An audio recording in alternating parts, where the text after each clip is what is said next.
Ministry is not career. It is a calling from God. Praise God. And it has to stay at that. Amen. I'm the way, I'm the truth, I'm the life. No man can come to God except by me. There is no alternative.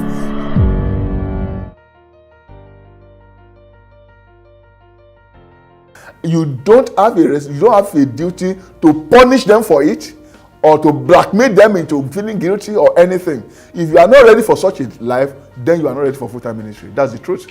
And I'm saying again that Paul, at a point, if you cannot do like him, in 2 Corinthians chapter 10, he was telling them, he said, I think chapter 12, he said, forgive me this wrong, because I've not been collecting, I think 2 Corinthians 12:13, I've not been collecting anything from you. He said, this third time I'm coming to you again, I will not collect anything. That is a man with authority. He was collecting from other places.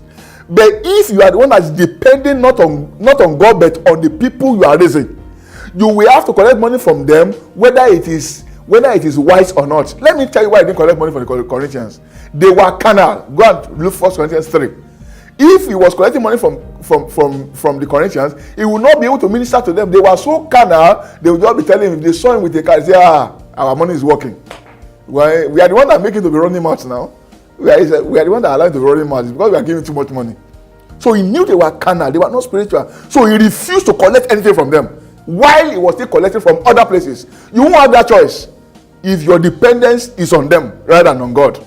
Praise God. So if you are going to full-time ministry, I always tell people, you have to count the cost. Count the cost. Be ready to be abased, be ready to abound, be ready to be full, be ready to be empty, without complaining or trying to pass the buck to somebody else or to the people that you are raising. Praise God. Your life, that means you love God enough to trust him completely for your blessings, for your upkeep, and God is able to do it. But like I gave wisdom, it's important for you also to be sure that what you are living for this, your work that you are talking, this calling that you are talking about, is something that is established and is producing fruit.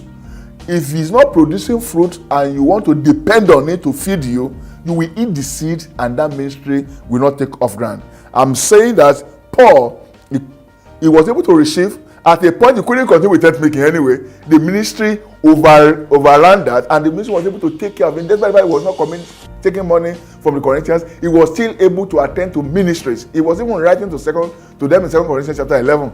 He said he was talking about the burden of ministries that he had to attend to all over, and yet God was helping him to be able to do it. What I'm saying is that a full-time ministry you are running, that you will not be able to tell the truth to the members of the church because you are afraid they will not give you enough money again. You are not able to correct them when they are wrong. You are not able to minister to them the way God wants to minister to them, just because you are careful not to offend them so that the money will be flowing from them. It's not a full-time ministry, that's a full-time mystery. And you have to avoid it as much as possible, because God is your source. They could be channels, they don't have to be the channel. God will meet your needs if you trust him. Don't put your confidence in the people, but be sure that when you are pulling out for a ministry, it is such a ministry that you can also, if they become carnal, you can reject their money for the sake of their souls. Reject their money and you will still be able to survive and sustain yourself outside of such a thing. But if you are the mercy of the people you are preaching to financially, you can be sure that ministry is already overtaken. I pray you will get wisdom from this. God bless you.